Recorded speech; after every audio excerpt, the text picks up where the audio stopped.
Welcome to the Probate Mastermind podcast. These episodes are recorded live once a week and are hosted by the alltheleads.com coaches. Agents, investors, and wholesalers join the coaches for everything from marketing tips, sales psychology, live deal analysis, transaction engineering, advanced real estate strategy, and personal development. You will learn to get more listings, more deals, and find financial freedom by listening to these episodes. Be sure to catch show notes at alltheleads.com/podcast and join our free Facebook mastermind community, All the Leads Mastermind.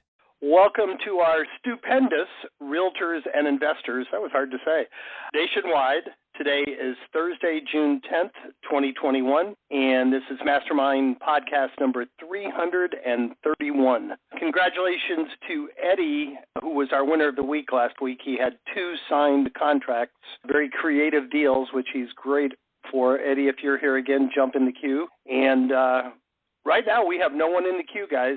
We have pretty good attendance on the call, so who wants to step forward and share a win with us? Bruce, while we're waiting for that, anything you'd like to share? Yeah, I got a couple of things. One thing that I want to share is that coming up, starting really next week, and I'm going to give a lot of you that have not been through Foundations a teaser and then shut the door on you. So starting next week, we're doing our extension of Probate Foundations, and that extension is to go back to the role play calls that we used to do once a month. We're going to start doing another role play call on Zoom once a month, generally going to be on the third Wednesday each month.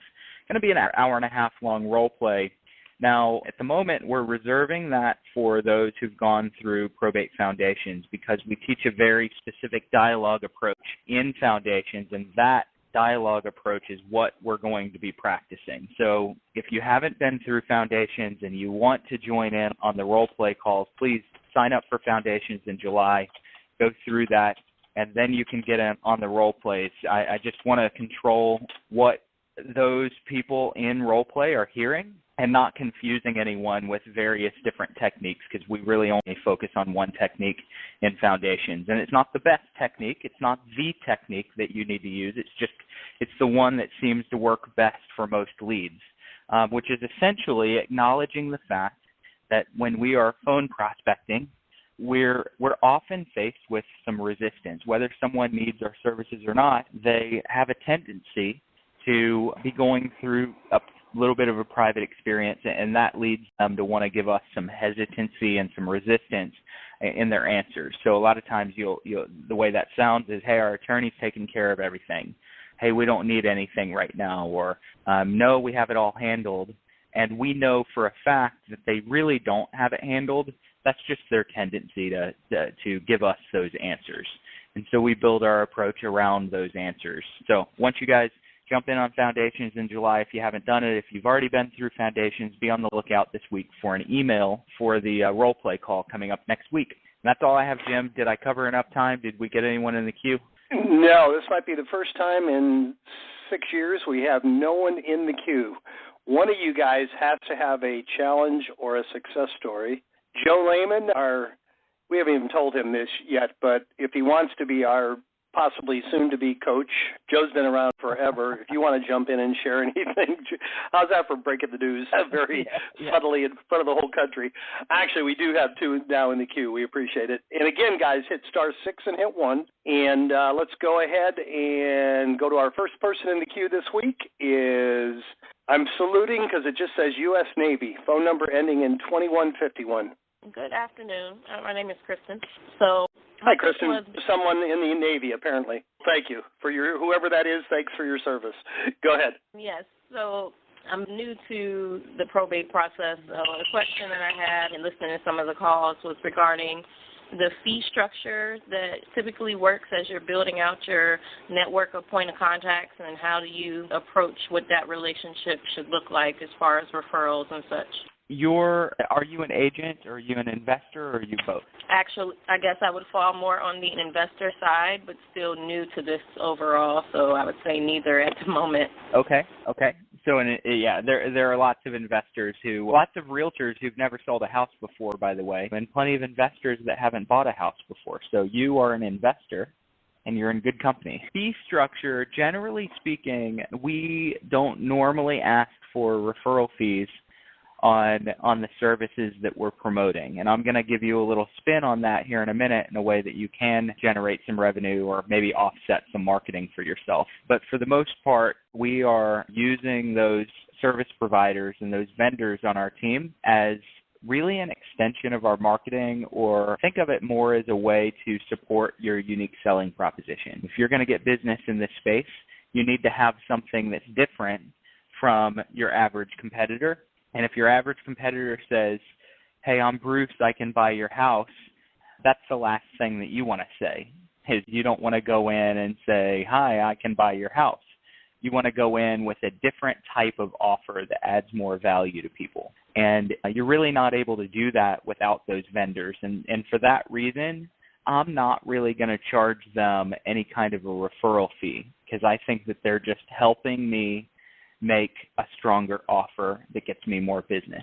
Now, with that said, I have done this before, and we have several people that are looking at doing this. You could put together a mastermind group with your vendors and tell them, look, I'm going to help generate and drive appointments and conversions and marketing out of this niche of business that we're going after. And I'm going to help generate this for all of us to be a part of the group. It's going to cost you, let's say, hypothetically, $100 a month. That's an arbitrary number. It could be $20, it could be $100, it could be $200. I don't care. Look at what you're giving them in return in value, and then you could use that revenue to offset your marketing, or at least allow you to market a little bit more extensively. And then that way everybody, the entire team, the entire mastermind or network that you have gets value out of it. And Bruce, I was going to add to that real quickly. Let's just say it's $25 a month and you've got 10 vendors. Let's just say you got 6 vendors and it's $25 a month and you're getting 100 leads. That would essentially pay for your mailing. And it would be a pretty easy case to make to a vendor that I'm going to send out 100 letters a month, and along with the letter, a lot of different ways I can help you. You just very cheaply add a second page to it that says, here's my list of preferred vendors. Contact them if you need any help. So basically, for what it would cost them, less than what it would cost them in postage, you're prospecting for them to people that might need their service, and you're going to verbally recommend people to them also. And you're essentially getting your marketing covered for free or pretty close to it if they'll do that with you. Okay. Thank you. I was trying to figure out how to make it worthwhile and add value to them, and that makes sense. Thank you. So we don't talk about it a lot, but it is something I think more people should do. So it's a great question. Go ahead, Bruce. I interrupted you. If I may expand on that just a little bit, we think about the different ways that you can provide value and what it would be worth for them. I think it might have been last week or 2 weeks ago, and might have been on Foundations. I don't know. My conversations run together. We talked about the idea of doing networking, so after-hours networking, and we mentioned Rockstar Connect is a great resource to do B2B networking and grow your network of professionals in an after-hours type of format. And so one of the things that I did with a former group is I said, hey, I'm going to handle your marketing for you. I'll handle your VA phone calls for you, and I'll put together an after-hours event, and we as a group are going to be the host. And I would say, if you don't want to be in the after-hours group, or you don't want calls, or you don't want marketing, it's just $25. But if you want everything, it's $150. And then collectively, we're promoting our group as the resource, as the local group that people want to be a part of. And pretty much everyone in my network, they all opted in for the advanced, like the high-level offering. And I actually made revenue on that. I didn't just offset my marketing. I really made some income by packaging that. I think our ultimate goal is to at least get it to the point where you can afford to do more marketing and stay in front of your leads more often by offsetting your marketing. So that would be the first goal, but you don't have to stop there. This could be a little side business for you. Thank you. Yep. And I'll just add one more thing to it. I know in Bruce's concept and what some of the people are doing, they just do once a month, they'll do a little mastermind call with their group and trying to share ideas how to generate business. And regardless of whether if they're chipping in and you're calling it for your mail marketing, that's fine. But it doesn't preclude you from people like the attorneys and especially the estate sale companies. Often the biggest problem is the stuff in the house, and those estate sale companies will often get contacted before the probate's even filed or before you get the lead. So make it real clear to those people that whether you're doing the marketing or not, make it real clear to them, just like you do the attorneys, that let's make this a mutually beneficial relationship. I'll do my best to refer those people to you. And if you get a call from someone, that doesn't have a realtor or is looking for an investor, refer them to me right away. Let's beat the rest of the people to the market. Be proactive that way. And I love the idea of a mastermind call just like this. If you're going to put the group together, you don't have to do it weekly, but maybe once a month or once a quarter, get together in a Zoom or a phone call and just exchange ideas. You got to stay fresh in their mind, because you make that call. It's like your sphere of influence. You make that call once a month or once a quarter. If you call them once a year, you're not going to stay fresh in their mind. If you call them once a month, I used to call my sphere once a month, my past clients, and you just remind them I'm always looking for business. And the same thing applies here. Make sense? Yes, sir. Thank you very much, both of you. All right. Thank you, Kristen. We only have one other person in the queue, guys. Don't be shy. We're looking for our win of the week. We're looking for our idea of the week. I have an idea, but I don't want to compete with you guys, so I'm sure one of you have some great ones you can share. In the meantime, just hit *6 and hit 1, and you'll be next in the queue. In the meantime, next up is phone number ending in 5757. You're up next. Yeah, hi, Gracie. You there? You're here. You can hear me okay? I'll be sir. real quick. When I first got on, there was nobody in the queue, and I just jumped in. I don't have a question. I just want. Hey, Doug, you're breaking up a little bit. You there? Doug, we lost you. Please don't be short, because we got no one else in the queue. We're having a low must be the solar eclipse this morning. So far, we're having a low participation week. So take your time, Doug. Go ahead. Doug, we lost you there for a little bit, so go ahead and start over. Now he's completely gone. All right, guys, we have no one else in the queue. I'm not sure this has ever happened before, so you want to do some tap dancing, Bruce? Hit *6 and hit 1, guys. We're looking for a win of the week. We're looking for challenges. I'll throw an idea out real quick. We've been doing, besides the win of the week, we've been doing our what are you doing to generate business idea. And for you investors out there, I still enjoy flipping houses, and I haven't done one in a while. And all the old tried and true methods, having conversations with people that I had one, I almost had to laugh. The nicest guy, I'm talking to him, and I had figured the house was worth $550, and he said, I just did an appraisal. It appraised for $610. He said, I'll send it to you. So if there's no commission or anything, I'm willing to take $700. I sort of laughed, but I didn't laugh at the guy's face. But it is a crazy strong seller's market. And in the past, I had disregarded the county courthouse auctions here, because I just made the assumption that there's downside to them, and you don't really get good deals there. So just for the heck of it, I found a really good website. I started monitoring it, and I've been really surprised. In my market, there's about 50 auctions per month. And I looked ahead of time, I watched them, and then I looked at the results, and somewhere around 15% of them went for what I would think to be about half of what they're worth. So that really surprised me, that there are still some good opportunities there. You have to show up with cash. I think one of the reasons, figure out what everybody else is doing and do the opposite, but I think two of the downsides with the courthouse auctions, you have to have cash. In my courthouse, you have to put 10% up when you register. You got to come up with the balance within 24 hours, and you don't get to inspect the property. I've never bought anything in my career without doing comprehensive inspections, but to give you an example, there's a little condo going next week across the street from me. I drove by it, I peeked in the windows, and I'm just going to assume the worst case, that it needs a complete, total interior rehab, and I'm going to base my bid on that. And I think the fact that you do have to have cash and the fact that you don't get inspections, I think it scares away a lot of investors.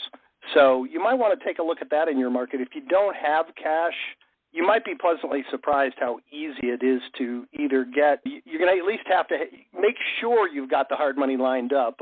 We've got a company, Go Nav Cap. It's Navigator Capital. That is one of our affiliates that we highly recommend, gonavcap.com. You go on there, you put in the address of the property. You can get funding, but you're going to need money in the meantime until the closing. Don't overcommit if you can't do it. But if you don't have a lot of money, then just bid on the cheap condos or bid on the amount of money that you do have and be prepared to come up with it. And obviously, depending on your situation, that might not help everyone, but take a look at that and see if it holds true in your market. I'm going to monitor it. I'm going to start bidding and see if I can't get some deals that way. We have two more people to jump back in the queue, but any comments about that, Bruce? I heard you say. No, it's just interesting. I wonder how many deals I've been missing because I haven't been going to the courthouse in the past few years. I'd be curious of those on the call if anyone is going to the courthouse, and if they don't mind sharing some of the techniques that they use to get courthouse deals. And what I loved about it, I found a website. It's only in Florida, but $19 a month, and I don't even have to go. Well, first of all, they're online auctions, but I found a website that lists all the auctions. It gives you the value of the house, which I find to be accurate. There's a link to look at the liens, look at the judgment, do a title search. It's ridiculous how much information you can get in 5 minutes now if you find the right source, that it used to take all kinds of research. So if you've got 50 courthouse auctions, in the past you'd spend days preparing for it. Now it's literally at a glance if you can find a site like I did, and I'm assuming that it exists elsewhere in the country. There is a really good one in Florida. But yeah, throw it out there, and I agree with you. If anybody else is doing anything similar, I'd love to hear it. In the meantime, we have two people that jump back in the queue. We got Kristen is back. Kristen, did we inspire a new thought? Oh, no, I'm sorry. In the meantime, phone number, Kristen, you're up next. This right now is phone number ending in 5757. Hi, you guys. I'm back. This is Douglas in Seattle. First of all, you guys, I'm going to take this back a couple of months.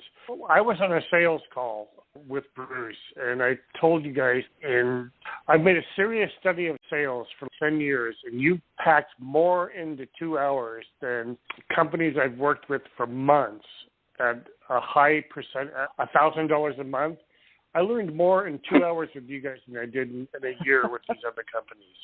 So thank you. So you're telling Bruce to raise his price? He should charge more than free? This is the way it should be. It's totally free. I appreciate that. Thank you. I'm sure he does too. You guys not beating up on me? We're having fun, Doug. That's awesome. Last week I was prospecting probates, and I found one person, and it was textbook. I made 5 contacts that day, and I followed up on her every other day for a week.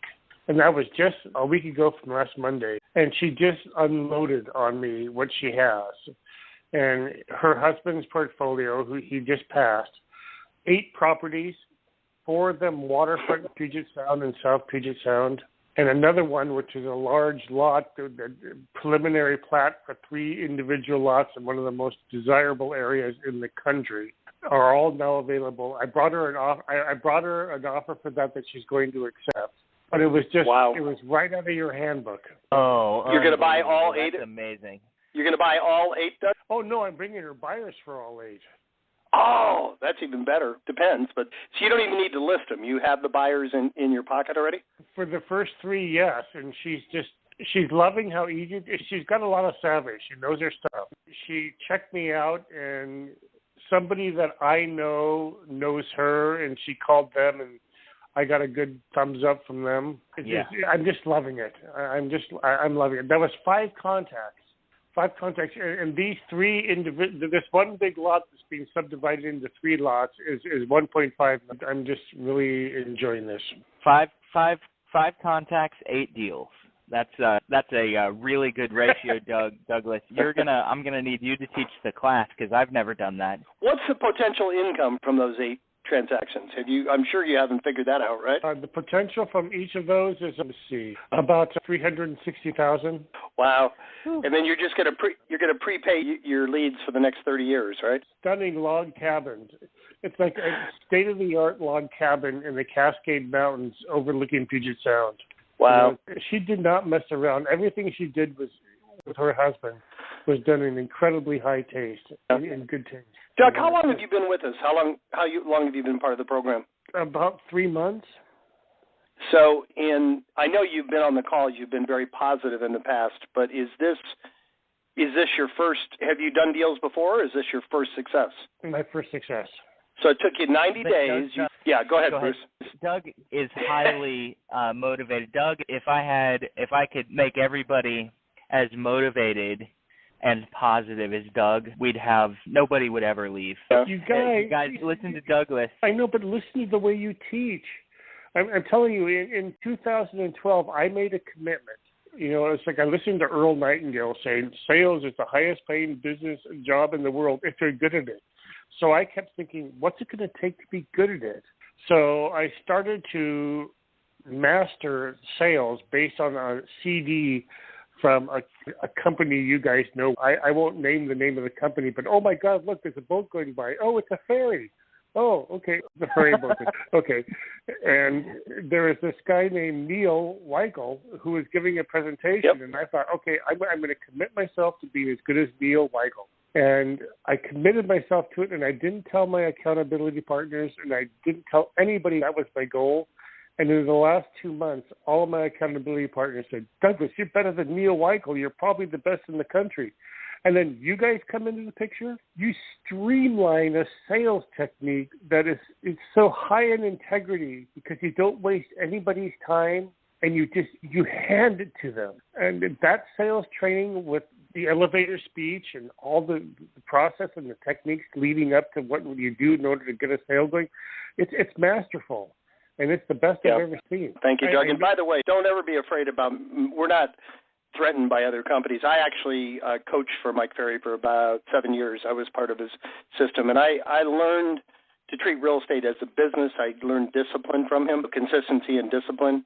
And I appreciate what you're saying. And I give Bruce a little plug. I've never seen anybody, most of the gurus out there, this is what works. My one technique works. You got to do it my way. Bruce is phenomenal at figuring out who you are, what you're good at, and tailoring the approach to play on your strengths and weaknesses. And I can't tell you how much we appreciate your kind words. And I know Neil very well. Neil's got a massive office. Is he in Las Vegas, I think, or in California? California. Okay, yeah. I know Neil. I haven't talked to him in years, but good for you. First of all, you took action, and another thing I was going to say that it just absolutely amazes me. We've always been a big believer. We're going to be different than the other companies out there. We don't require any kind of a contract, and sometimes it bites us. We have a lot of people that try this for a month, and it didn't work. I'll go try something else, and then 6 months later they say, I think I'll go try that again, and sometimes it takes them 2 or 3 tries, but I've always told, I was the sales team the first 5 years we had this company. It was just me, and I used to tell people, we're not going to hold you to any time frame. You can try it month to month, but make a 90-day commitment.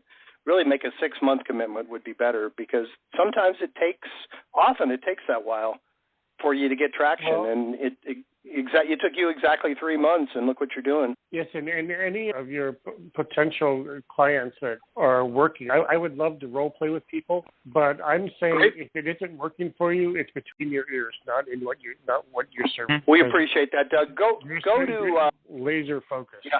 No, thank you. Go to All the Leads Mastermind and put that out there, especially after this call, that you're looking to do some high-level role play. And I'd be surprised. We've got 14,000 people in that group.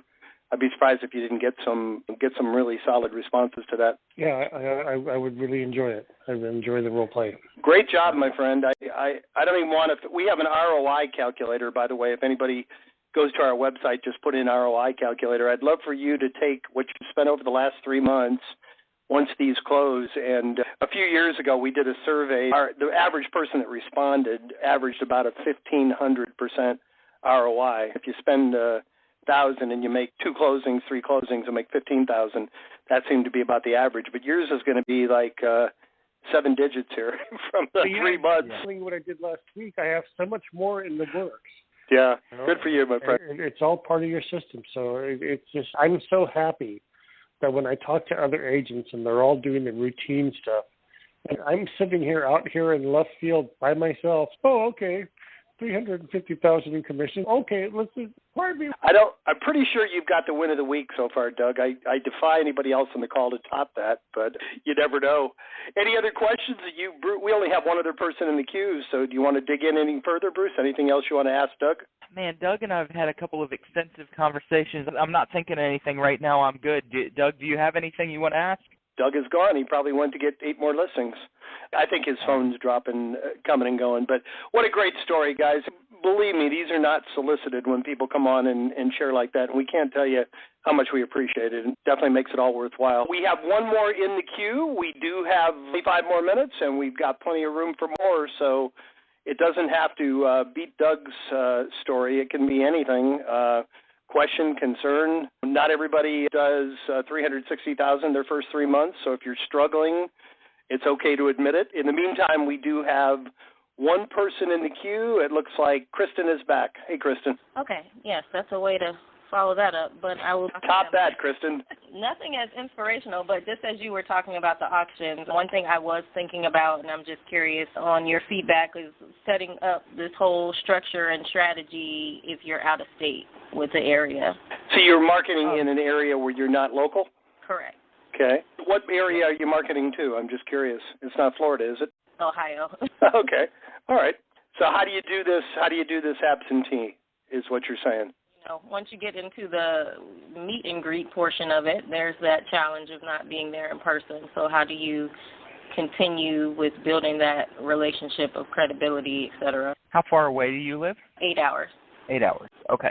So you're not going to just drive over there for the day? I'm from there, so I know the area, but I don't live there. So I could go when I need to. But, of course, it has to be planned out. I'm going to do some prospecting calls, or I'm going to encourage you to do some prospecting calls for your team. So you really want to lay out the general rules that we follow for a phone dialogue where you call, let's pretend that you don't know the person, and let's pretend that they're an attorney. I'm an area investor, and I'm not sure if what I do is going to be a benefit to you in your business or not. Do you think I could take a couple of quick minutes, share with you what we offer, and if it sounds like it might be a good fit for you, maybe we could set a Zoom call up next week.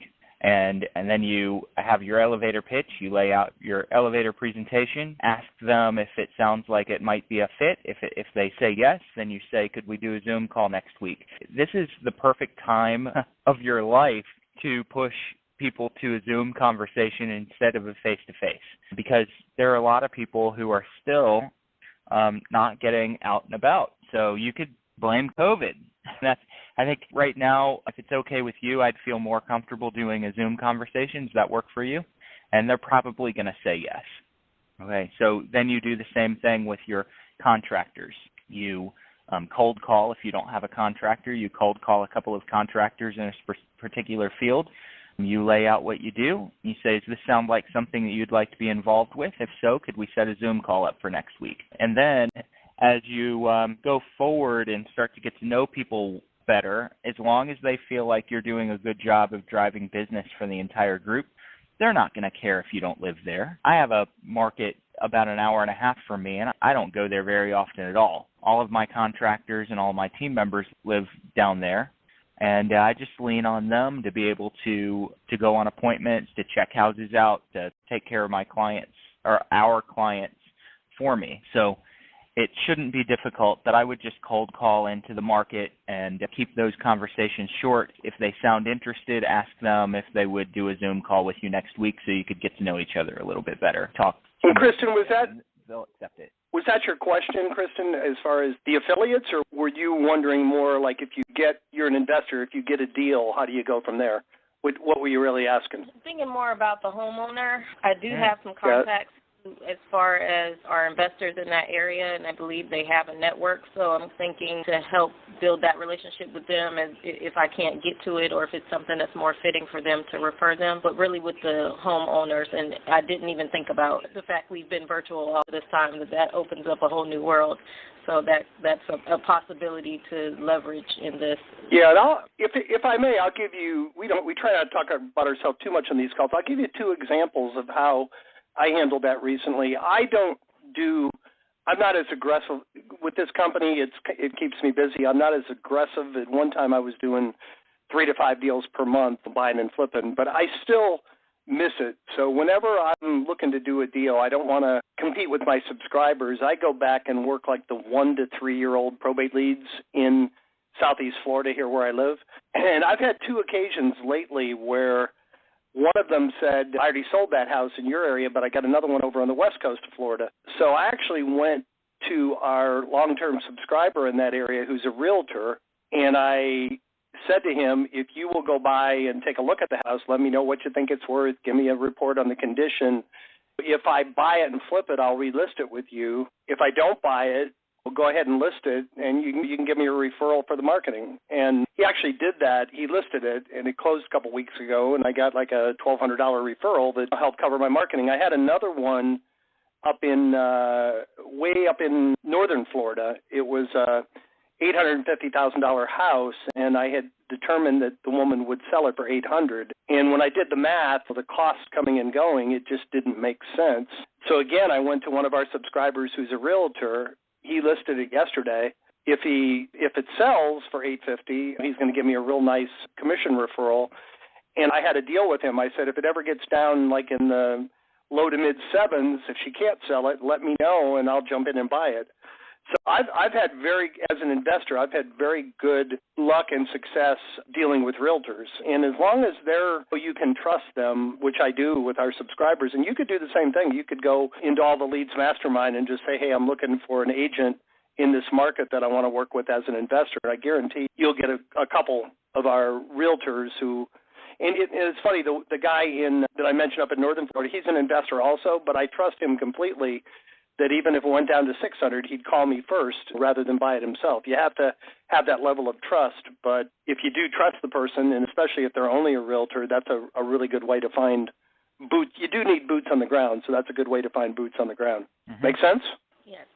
Thank you. All right, thank you. We have two more people in the queue, guys. Good job. Next up is, we have repeats today. 5757. Doug is back. Yeah, I just wanted to apologize because I got disconnected unintentionally. And to the person that was just on the phone with you, what was her name? That was Kristen. Okay, I just want to tell you, Kristen, trust the process, okay? Because the information that he just gave you is absolutely golden. He gave you a stepping stone, and if you follow it, it'll work. Because what he's doing is he's getting into the mind of the prospect and where they are in their decision-making. And that process he just showed you will dissolve all their concerns. If you do it, just relax and just do it. It'll work. Yeah, thank you for that, Doug. The second example that I gave, I know the woman would take $50,000 less than it's worth, but she really wanted to get market value, so I gave her both. I helped her fulfill both possibilities. She's gone ahead and listing with the realtor for the higher amount, but if she gets anxious or the time frame gets cut short, she's got an investor that can step in. So I appreciate that. Yeah, you find out what they need and help them find a way to achieve it, and it doesn't always have to be an either or. A lot of times it can be both. You allow them to keep both their options open, and they're going to love that because nobody else is doing that. They have realtors calling saying, I'm the greatest realtor in the world. They have investors calling saying, I can buy your house for cash. Nobody says what's good for you and how can I help you the way you want to be helped, and maybe even how I can keep both those doors open. So I appreciate that. Thank you. And that's exactly what happened with that woman with the portfolio of 8 properties. She had one property for sale, and I called her on it, and I talked to her about it.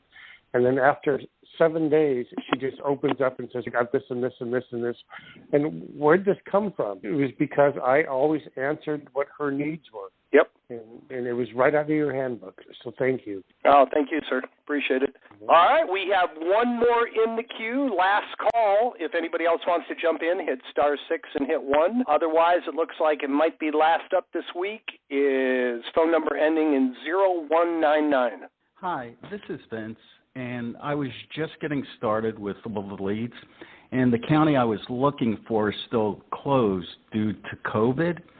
And what I actually did was I bought the last 3 months that the county was open, which was January, February, March of last year. And I went through the leads and that type of thing, and I saw there's probably about 20 of them that still own homes that have not made a move across that's sold or anything like that. So I was wondering, sure. I wanted to give them a call and was just curious the best way to start out on that. Sure. Bruce? Yep. Yeah, sure. Now, those are a little tiny bit older than I would normally use this approach on, so I'm going to buy myself a little bit of time by giving you the approach that I use on leads that maybe are 6 to 9 months old. With those, I'm going to introduce myself. I'm going to summarize the reason for my call, and that's normally going to sound like this. I'm calling because I work with families that have inherited real estate. And then I just move into a more modified real estate focused version of my elevator pitch.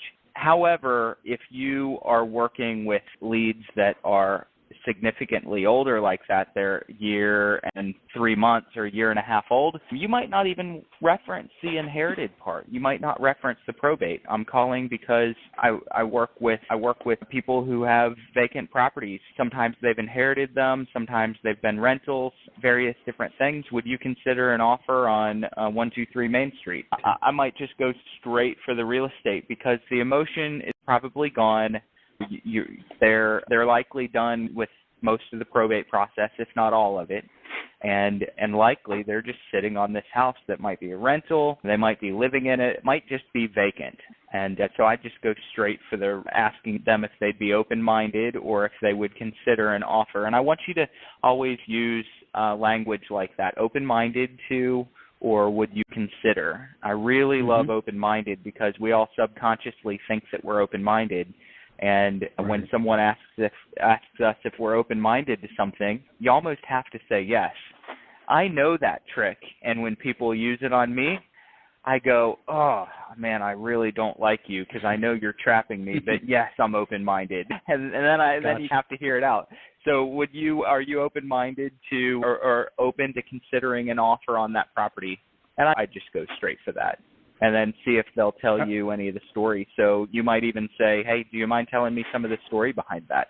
And then let them tell you about how they inherited it. Oh, what's that process been like? So just ask from that point.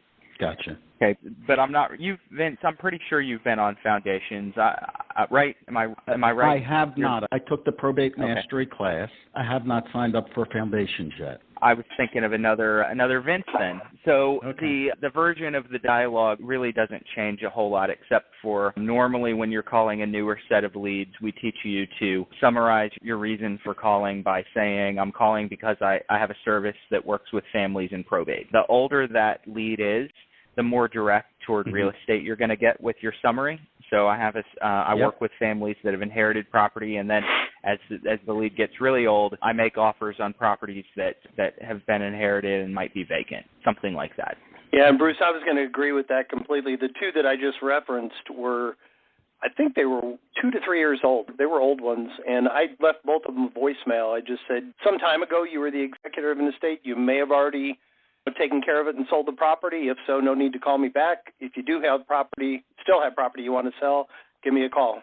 And it's funny, every time I do that, a dozen people will call back and say, oh, no, I sold it, even though I said you don't need to call me back. Your message was very nice. I just want to let you call and let you know I sold it. But the two that did respond both said 2 years ago I was getting phone calls, I got 50 letters, but you're the only one that contacted me in the last year or the last 6 months.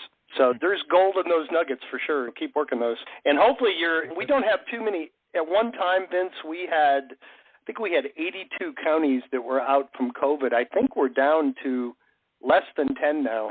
So I'm really surprised yours is still down. It should come up, and we should be on autopilot to check and let you know when it comes back. But I would still check once a month with your salesperson just to make sure, just in case we miss it. But hopefully you'll be back soon. What's that? Last week, as of last week, it was still down because I did get a call. And at that point, I just decided to say, let me just get something older just to get started and figure it out, just to begin learning the ropes. And what you might want to consider, an adjacent county. And if there's an adjacent county that's easy for you to work that isn't closed, you might want to do that to tide you over too. Okay. What you're doing, Vince, is what I'm doing. My county, it seems like all the leads could pull a few strings for me, but for some reason they don't seem to want to. But my county's been closed, and I went back and I pulled leads from January and February of 2020. And there's some deals in there. I've already signed a couple of deals on that older list, so you really might find some gold in there. That's great. All right, sir. Well, that help? Anything else? That's about it, but I just wanted to get a framework of how these should be approached. Sure. All right. Well, keep up the good work and keep reporting back. We have one last person in the queue, a frequent contributor. Eddie Van B., you're up next. Are you there, Eddie? Van B., I like that. Yeah, I'm Van B., what's up? I'm late to the call today. I had an appointment, but everybody here is hearing me signing contracts and closing stuff, but I have a problem I want to see if you guys can help me with, and I assume other people have this. I stopped doing my marketing for a while, mailers and calls, because I just got too much going on with properties and everything that I was doing. And now I find that I have head trash around getting back on the phone. When I do it, I'm fine, but before I do it, I psych myself out. And I was just calling to see, I won't call it a slump, but just a way to get past that head trash and just get back to it. Yeah. So I think that the biggest issue that a lot of people with the head trash have is that they are judging their success on their results, which, Eddie, you've had several deals recently that came after months and sometimes a year of work, or sometimes longer than a year of work on certain deals. And if you're judging your success on the phone based on immediate results, and I'm not saying that you are, but a lot of times when you get that head trash, it's because, gosh, that didn't work, that phone call didn't work, that round of calls didn't work. But if you can go back and start to redefine what you consider success on the phone, then it's going to make those calls easier. So I consider success on the phone information only. And I used to operate on a rule, and I haven't done this for a while, but I'd operate on a rule that I would never even ask for an appointment until I had asked 5 binary questions and gotten 5 relatively open answers from that prospect. And most of you guys know that I teach a binary question approach. So instead of saying, what's been your biggest struggle so far, which is a great question to ask, I would say, do you have everything handled so far, or are you struggling with the process? So that would be a binary question. So I had a rule that I was going to ask 5 binary questions before I would ever even allow myself to ask for an appointment. And the 5 binary questions became the success. Those became the success. I didn't base it on whether I got an appointment. I based it on whether they'd answer 5 of my questions. And so it's like if you're struggling getting on the phone, it's probably because you're trying to hit a home run on each call. And when you don't hit a home run on each call, you're likely a little bit discouraged. Let's just redefine what your goal for the call is. And if it's to get information and it's to scrub someone out of your list or out of your follow-up or into your follow-up, then those are successful calls. If somebody answers the phone and says, hey, go jump off of a cliff, Eddie, that's a successful call. You just saved yourself a bunch of time and money moving forward prospecting that person in the future. If they say, hey, no, I'm good, but I'm going to sell a house in a year, that's a successful call because you just gave yourself a target, a runway, so to speak, of how long you needed to build rapport and value with that prospect. I would just look at someone that asked a question like you just asked, anyone that has that head trash, and say, what's your definition of success on the phone?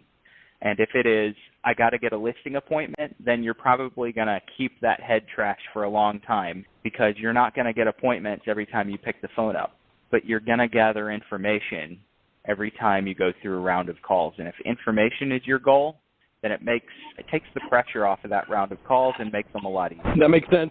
It's a good way to think about it because if I make 100 calls and don't get any appointments, I'm pretty discouraged, but that doesn't mean I didn't get good information. So that makes sense, and I just got to look at it differently. One thing, Bruce, we're talking about ourselves a lot today, but one thing that really hit home with me when you said don't get up there and try to hit a home run, my father was a great baseball player. He was like a frustrated, didn't quite make it to the majors, and I always felt like he put a lot of pressure on me. I didn't enjoy playing baseball. When my kids got that age and my daughter, I coached, and my goal wasn't to have the championship team. It was to get up there, do your best, and have fun. And I always had good teams. So instead of telling the kids, I think there's a lot of pressure on kids to sort of be the superstar, but you tell them the goal here is to have fun and to do your best, and that's the best way to get good results. So I thought that was a really good analogy, and that really hit home with me. Looking for the long-term results, not the long-term result for you is establish that relationship, get the questions answered, or have a shorter-term goal just to make a connection. And it's okay if you got to call them back 4 or 5 more times before you get the deal. It takes a lot of the pressure off, and you'll probably have a lot more fun with it. Okay. Make sense? Great. I appreciate it. Yep. All right. Anything else we can help you with? No. I think that's good. All right. Thank you all for listening to the Bruce and Jim show today. We've probably learned more about us than you wanted to.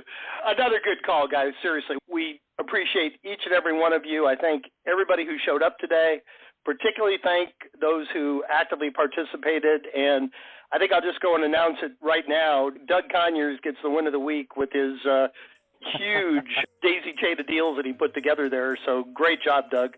Your salesperson will be in touch with you to find out what reward you would like. And I want to challenge each of you. You took the time to be here today.